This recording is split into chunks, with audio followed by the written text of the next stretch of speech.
Amerika Serikat akan kalah dalam perang melawan Iran. Ini adalah prediksi dari Profesor Chiang dari tahun 2024. Nah, menariknya, ada 3 prediksi besar yang pernah dia buat sehingga sempat viral. Prediksi pertama, Donald Trump akan kembali menjadi presiden Amerika. Prediksi kedua, Amerika akan terlibat dalam perang melawan Iran. Dua hal itu sekarang sudah terjadi. Nah, sekarang tinggal satu prediksi lagi yang mulai menarik perhatian dunia. Jadi apakah Amerika itu benar-benar bisa kalah dari Iran? Nah, menurut Profesor Chiang, ada beberapa alasan mengapa hal itu bisa terjadi. Yang pertama, Iran itu sudah mempersiapkan perang ini selama hampir 20 tahun. Mereka membangun pabrik rudal dan drone di bawah tanah, serta menyiapkan persediaan senjata dalam jumlah besar. Nah, menariknya lagi, biaya senjata mereka itu jauh lebih murah dibanding Amerika. Ya, drone Iran itu harga ratusan juta rupiah, sementara satu rudal pencegat Amerika itu bisa mencapai puluhan hingga ratusan miliar rupiah.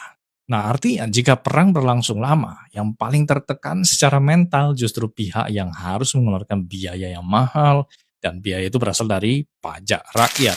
Yang kedua, secara geografis Iran itu sulit ditaklukkan. Wilayahnya luas, penuh pegunungan, dan memiliki banyak jalur pertahanan alami. Beberapa analis militer memperkirakan untuk bisa menguasai Iran melalui jalur darat itu bisa butuh 3-4 juta tentara. Jumlah sebesar itu hampir mustahil dilakukan secara politik maupun militer. Yang ketiga, ini poin penting, yaitu Iran berpotensi menyerang titik ekonomi paling vital dunia, yaitu Selat Hormuz. Karena ada sekitar 20% pasokan minyak dunia tiap hari melewati jalur sempit tersebut. Jadi kalau jalur tersebut terganggu, harga minyak dunia melonjak dan ekonomi global terguncang. Sampai negara kita pun kena juga. Nah, negara-negara paling kena dampaknya biasanya adalah negara pengekspor minyak di kawasan Teluk.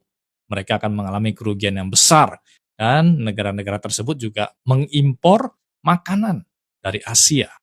Ya, makanya mereka kena dampak. Nah, apakah prediksi Profesor Chiang ini akan terbukti?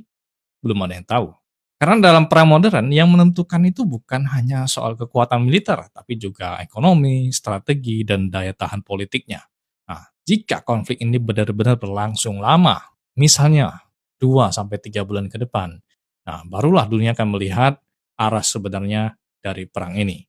Dan saat itu kita akan tahu apakah prediksi ini hanya analis yang berani atau benar-benar menjadi kenyataan.